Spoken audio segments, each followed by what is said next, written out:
안녕하세요. 여탐정 이소영입니다. 오늘은 조금 새롭게 시작해보려 합니다. 오늘 소개시켜드릴 작품은 올리버 트위스트 등을 집필한 영국 빅토리아 시대의 대표적 작가 찰스 디킨스의 에드윈 드루드 미스터리입니다. 이 소설은 작품의 결말이 완성되지 않은 찰스 디킨스의 유작이기도 한데요. 따라서 오늘은 새로운 기법으로 이 추리소설을 감상해보려 합니다. AI가 창조한 세 분의 프로파일러분들이 출연하여 작품을 분석하고 범인을 유추해보는 등 새롭게 시도해보려 합니다. 여러분들의 많은 응원 부탁드리며 지금부터 시작하도록 하겠습니다. 오늘부터 여러분과 함께 풀어갈 이야기는 150년 동안 해결되지 못한 미스터리입니다. 1870년 6월 9일 세계에서 가장 유명한 작가 찰스 디킨스가 세상을 떠났습니다. 그가 생애 마지막까지 집필하던 소설, 그 제목은 에드윈 드루드의 미스터리. 하지만 이 소설은 완성되지 못했습니다. 누가 범인인지, 실종자가 정말 사라진 것인지 아무도 모릅니다. 이제 그 진실을 찾아갈 시간입니다. 이번 분석에는 세 분의 전문가가 함께합니다. 먼저 증거와 논리로 사건을 해부하는 강민준 박사님. 안녕하세요.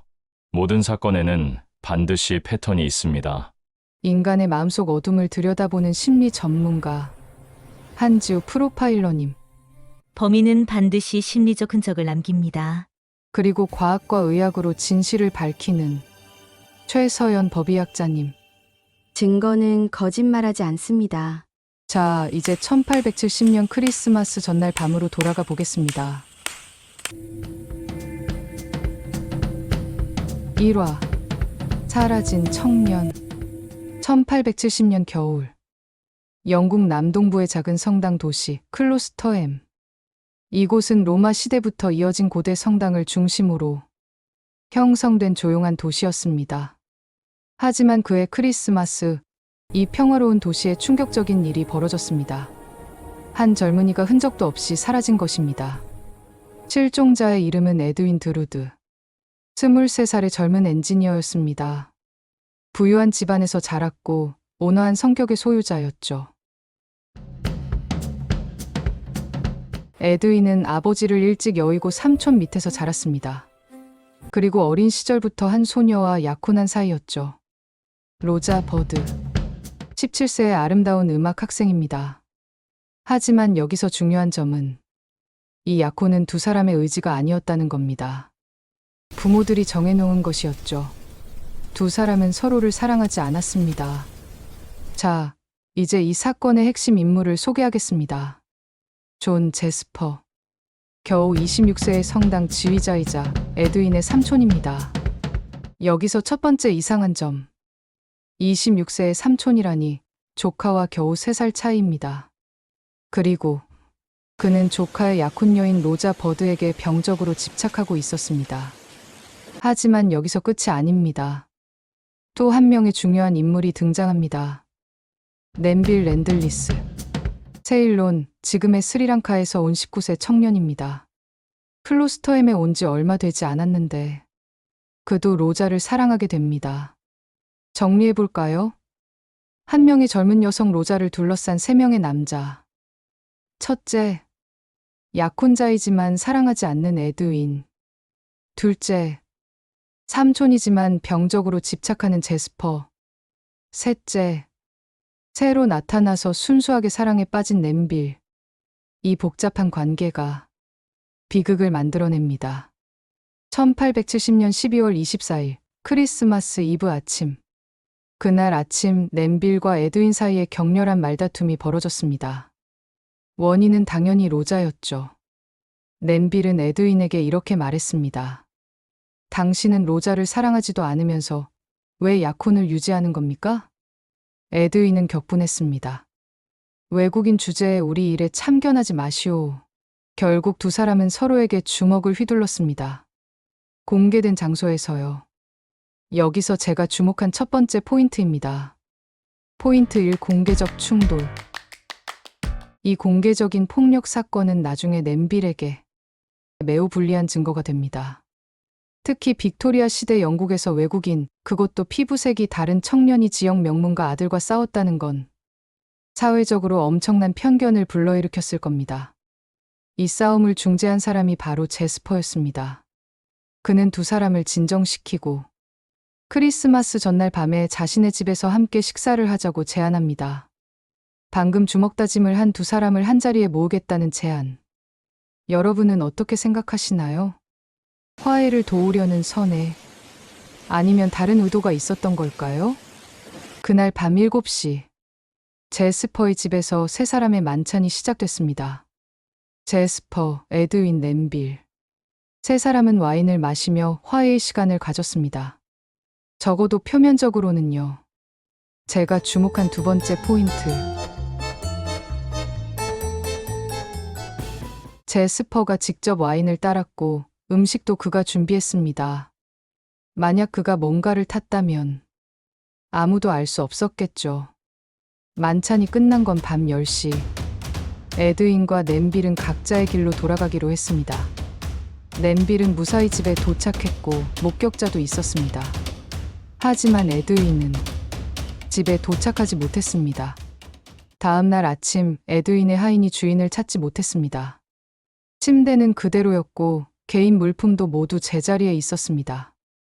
만약 에드윈이 스스로 도망쳤다면 짐을 챙겼을 겁니다. 하지만 아무것도 가져가지 않았다는 건 그가 원하지 않았다는 의미입니다. 그리고 이틀 후 강가의 둑에서 에드윈의 물건들이 발견됐습니다.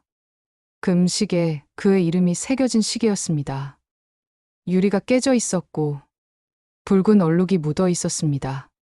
셔츠핀도 함께 발견됐는데 역시 붉은 자국이 있었습니다. 하지만 가장 이상한 점은 에드윈의 모습은 발견되지 않았다는 겁니다. 강을 수색했지만 아무것도 없었습니다. 제가 주목한 세 번째 포인트. 모습이 없다. 만약 에드윈이 강에 빠져 사라졌다면 당시 클로스터햄 강의 수심은 얕았습니다. 며칠 내로 흔적이 발견됐어야 합니다. 하지만 아무것도 없었다는 건 강에서 사라진 게 아닐 수도 있다는 거죠. 자, 이제 세 분 전문가의 의견을 짧게 들어보겠습니다. 강민준 박사님. 타임라인상 가장 의심스러운 순간은 언제인가요? 밤 10시부터 다음 날 아침까지 약 8시간입니다. 이 시간대에 에드윈과 접촉 가능한 사람은 nem빌과 제스퍼 두 명뿐입니다. 하지만 동기 측면에서 보면 제스퍼가 압도적입니다. 에드윈이 사라지면 로자와의 약혼이 파기되고 제스퍼에게 기회가 생깁니다. 명확하네요. 한지우 프로파일러님. 두 용의자의 심리 상태는 어떤가요? nem빌은 충동적입니다. 하지만 충동적 범죄자는 계획성이 없어요. 만약 그가 범인이라면 현장에 더 많은 흔적을 남겼을 겁니다. 반면 제스퍼는 겉으로는 존경받는 성당 지휘자이지만 내면에는 통제되지 않는 욕망이 있습니다. 조카의 약혼녀에 대한 집착은 정상적인 감정이 아닙니다. 흥미롭네요. 최서연 박사님. 강에서 발견된 증거물에 대한 의견은요? 시계와 핀에 묻은 붉은 얼룩의 양이 많지 않습니다. 강에서 직접 일이 벌어졌다면 훨씬 더 많은 흔적이 있어야 해요. 제 추론은 이겁니다. 이 물건들은 의도적으로 버려진 미끼입니다. 실제 사건은 다른 곳에서 벌어졌을 가능성이 높습니다. 세 분 공통된 의견이시네요. 제스퍼가 가장 의심스럽다. 자, 지금까지 나온 단서들을 제가 정리해 보겠습니다. 첫째, 에드윈 드루드는 크리스마스 밤 10시 이후 흔적 없이 사라졌습니다. 둘째, 강에서 그의 시계와 핀이 발견됐지만 본인의 모습은 없습니다. 셋째, 붉은 얼룩의 양이 적습니다. 이건 현장이 강이 아닐 수 있다는 의미입니다. 그렇다면 질문입니다. 첫 번째 질문. 에드윈은 정말 사라진 걸까요? 아니면 어딘가 살아있는 걸까요? 두 번째 질문. 만약 사라진 게 맞다면 그는 어디에 있을까요? 세 번째 질문. 범인은 정말 제스퍼일까요? 아니면 우리가 놓친 다른 사람이 있을까요? 제가 특히 주목하는 건 존 제스퍼입니다. 그는 이 사건의 모든 장면에 있었습니다. 아침의 싸움을 목격했고, 저녁 만찬을 주최했고, 에드윈을 마지막으로 본 사람입니다. 그리고 한 가지 더. 디킨스는 소설 초반에 제스퍼가 아편을 하는 장면을 묘사합니다. 아편 중독자는 현실과 환상을 구분하지 못합니다. 그가 무엇을 했는지 그 자신도 정확히 기억하지 못할 수 있습니다. 하지만 여기서 한 가지 반전이 있습니다. 디킨스는 이 소설을 완성하지 못하고 세상을 떠났습니다. 그래서 범인이 누구인지 공식적인 답은 없습니다. 150년 동안 문학계가 논쟁해왔지만 아직도 결론이 나지 않았죠. 하지만 우리는 포기하지 않습니다. 우리들 나름대로 찰스 디킨스가 마무리 못한 소설의 결말을 완성해보면 어떨까요? 여러분들도 많이 참여해주세요. 댓글을 통해 의견을 달아주세요. 참고로 등장인물 관계도를 다시 한번 보도록 하겠습니다.